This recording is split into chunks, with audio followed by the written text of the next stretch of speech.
Hello, viewers. A very good morning and welcome to Africa and Beyond Television Network. And this morning, something very interesting is with me right here. We have seen the hullabaloo about sanctions removal, about sanctions imposed, about all these things happening. But President Mnangagwa has finally responded to the Americans following the insertion of sanctions on him and his wife and others.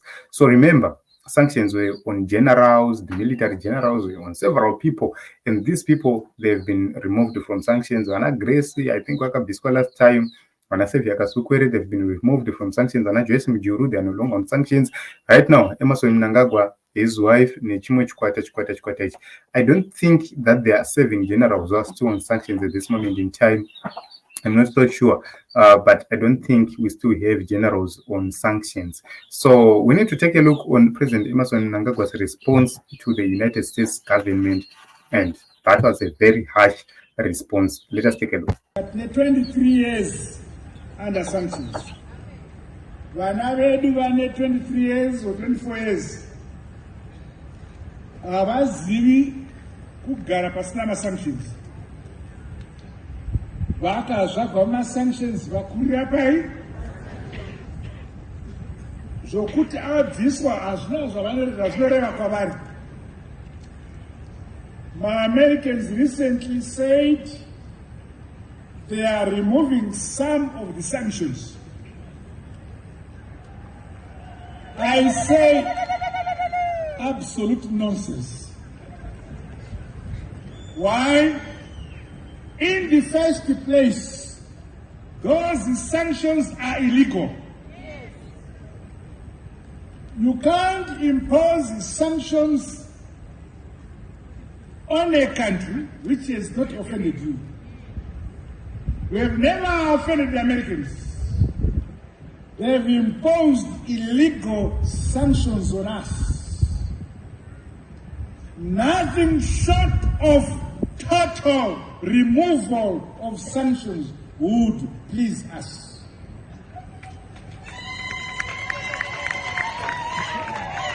They say they are removing some of the sanctions and keeping some. We say absolute nonsense. Sanctions must go because they are unlawful. They were declared unlawful by the United Nations Security Council. These sanctions are unlawful and declared so by the United Nations Security Council. So until all sanctions are removed, do not expect us to smile because we have removed some of the sanctions. They are illegal and they must be removed in total. So this is what President Emerson Mnangagwa had to say in response to the United States Joe Biden administration on the issue of sanctions. So I believe that President Mnangagwa will need to revisit the documentary, which was the Al Jazeera documentary, the Gold Mafia documentary. There are some of the issues which need his government to seriously look at them and reconsider. Yes, we might say whatever we want, but there were admissions in that documentary. There is rampant corruption happening in the nation of Zimbabwe. That cannot be denied. We are seeing mamaina chingonza poyanyuka. We are seeing reports of the minister of the secretary in the Ministry of Mines. He was issuing my license to one company to be exporting raw granite, which was banned.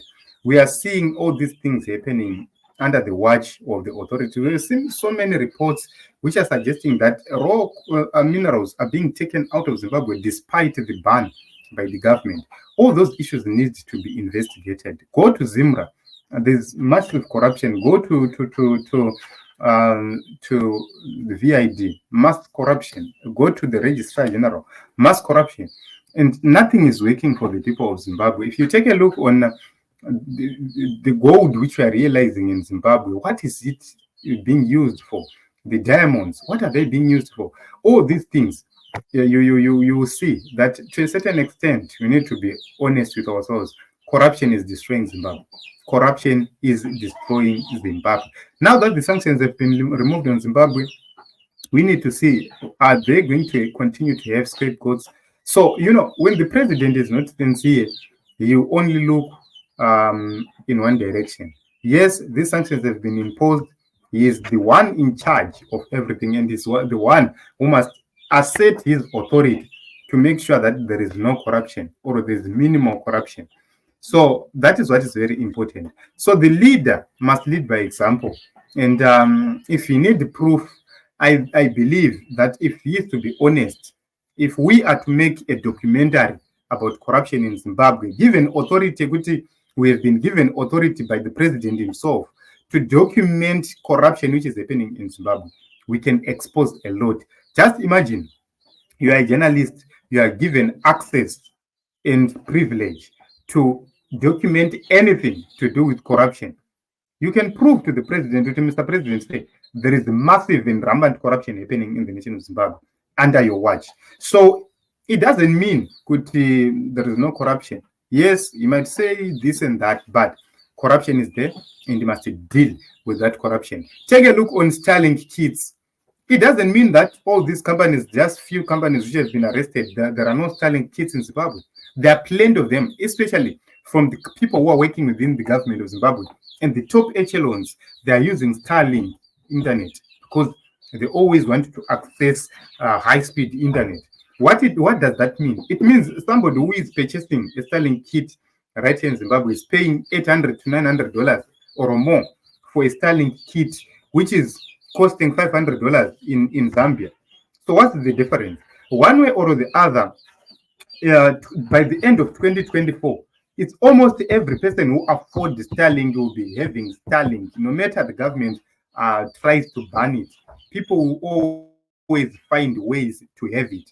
So what does that mean? It means at the end of the day, the people of Zimbabwe, the government, the country of Zimbabwe will lose $400 per kit. People are losing $300 to $400 per kit to these people who are smuggling in Starlink kits. The government is benefiting nothing. Just imagine if we are going to have 1,000 Starlink kits, 1,000 Starlink kits, just 1,000 Starlink kits, and the government of Zimbabwe was going to benefit $25 or $50 per kit, $50 per kit, you'd see that it was going to get 50,000. 50,000, yes, but kamari kari nani. Just imagine, that money is going into the pockets of individuals. $300 to $400. If you are to multiply 1,000 kits multiplied by $400, that is the 400,000 pocketed by individuals. That money could have gone into the coffers of the government if it was around 25 per kit or $50 per kit. It was going to get into the coffers of the government, because even if we try a VAT, say, go to the hospitals right now, go to the clinics around Zimbabwe. The kind of internet they're using right now is very expensive. So if the government was going to deploy Starlink at each and every health institution, they were going to cut my expenses by a very, very, very big margin. Just imagine you are paying $37 to $50 per month. Just imagine that kind of internet fees. This is unlimited. And you are connecting to up to 100 people at once on that network, and it's high-speed internet. What does that mean? It means the government is saving a lot of money monthly from all this halabaloo. So you would see that the government is not even sincere about itself, because the internet service providers who are there, who are providing satellite internet service, they are exorbitantly charging. Go to other countries we have been using VSAT. VSAT is cheaper in other countries, like Kunana, Rwanda. VSAT was there; it was way cheaper than right here in Zimbabwe. Kunana, Ghana, VSAT is there, way cheaper than here in Zimbabwe. It's only in Zimbabwe where you find the prices of VSAT 6 times more than in other countries. So you'd see in other countries you find unlimited internet VSAT is $150 muno muZimbabwe in a high speed. Muno muZimbabwe you find VSET unlimited internet teaching $600. Who does that? 600 United States dollars and unlimited for VSET. But in other countries, it's $150. Just imagine the gap. Who is benefiting from all those things? Who are the people in this VSET industry? So right now you would see that the government of Zimbabwe is saying we are banning Starlink using the radio Chakadaro law. That is a bogus law. Honestly speaking, that is a bogus law. The law they're using to ban Starlink is not even existent. At this moment in time, there is no law which stops Starlink from working. Because for you to have Starlink, this is just an internet service. You cannot stop anybody from having it. You can't stop anybody from having it. It can't. It's like mama satellite dish at now. Atrikuona now my DSTV. What is the difference? Is just that this one is for internet and the others are for news or for television signal. Those are the differences. Which means whatever they are doing, there is no need for any regulation. Podcasts exist.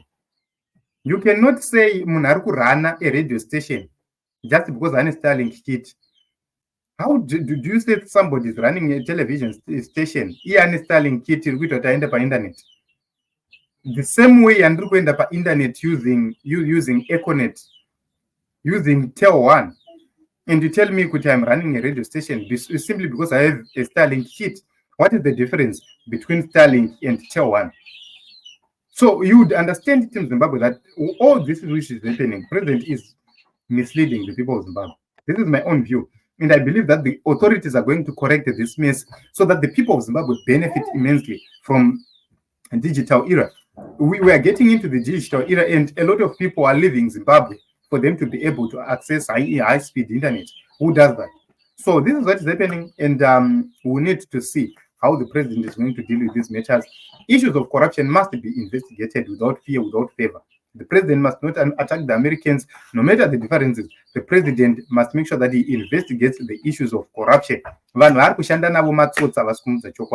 is the truth. And if he was sincere, he would have dealt with these issues once and for all.